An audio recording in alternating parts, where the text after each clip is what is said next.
if you're the Browns, when would you want to be notified of the Watson suspension? Do you want it like as soon as possible? Do you want it? I would imagine you want it as soon as possible because you want a contingency plan. Yeah, I would want a contingency plan. Yeah, as soon as possible.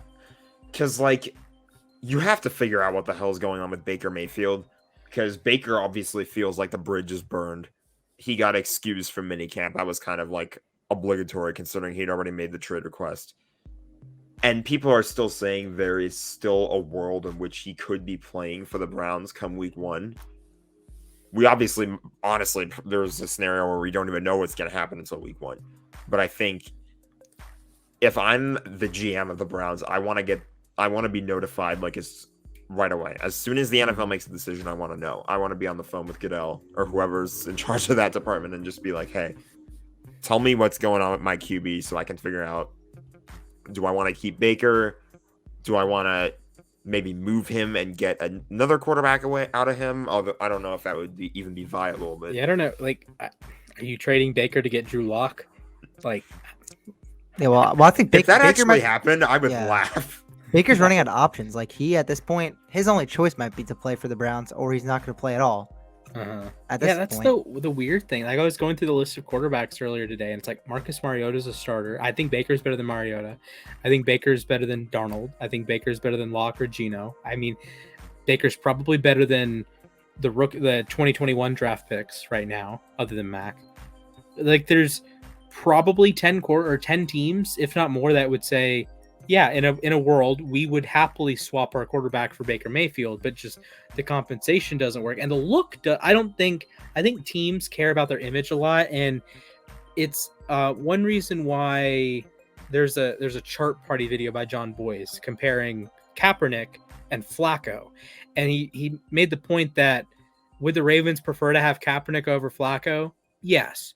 But you're not going to disrupt everything to bring in Kaepernick to replace Flacco. That just doesn't make any sense. It's like if the Colts deep down think that Baker Mayfield's better than Matt Ryan, they would have traded for Baker Mayfield. But like, that's not they're not having the conversation of maybe we should trade Matt Ryan and get Baker Mayfield. Like, that's just off the table. Deep down, they might think Baker's better. Same thing with Houston. Hey, maybe Baker's better than Davis Mills. You're not making that trade. Jacksonville, same thing. Jets, same thing. Dolphins, even with Tua, same thing. There's probably 15 teams in the league that, hey, Baker might be better than our guy, but you're not going to make that choice. It's just totally irrational. Yeah, you have to take in more than just football, and you have to take in the locker room, like you said, the media, what goes on around the team.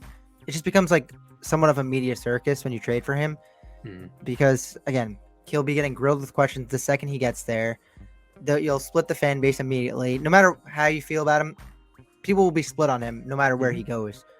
He's just that type of like polarizing personality. Yeah, he's always been. Yeah, so you with the whole stabbing the flag in Columbus. Yeah, he's been like that no matter where he's been.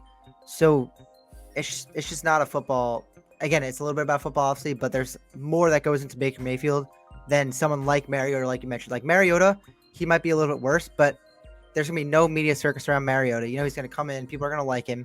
Like, it's just a lot less of a risk, and the locker room will be happy, and the fans will be able to tolerate him, whereas Baker, you're not so sure. Right. I agree.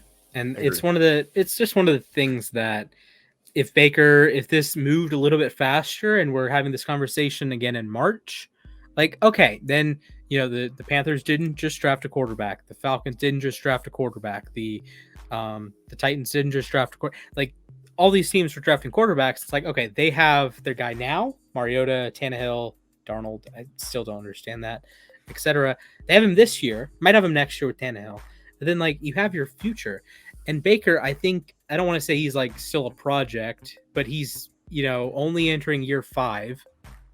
These quarterback people, they can play to year 15, if not longer, at a high level. And I think if you're Baker, you almost miss the boat. And I don't really know if there's another option for him other than being a 5th-year option, 3rd-string quarterback backup. I think the Browns probably would rather play. if there was no media circus, they'd probably rather play Baker over Brissett.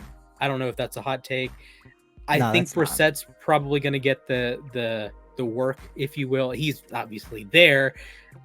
Baker's excused. Watson's there too, but Watson's probably going to be suspended soon. So, like, is Brissett your one? And are you trading for a two? Or are you saying Baker Mayfield? It's like the Watson thing that we just don't want to with the Texans, that we're just not going to play you.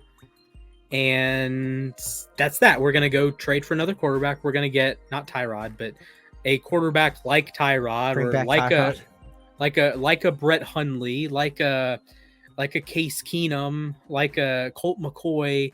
That's like, I guess they did have Keenum on the roster last year, but like just like that, Is the Keenum even 43rd playing best anymore? quarterback in the NFL.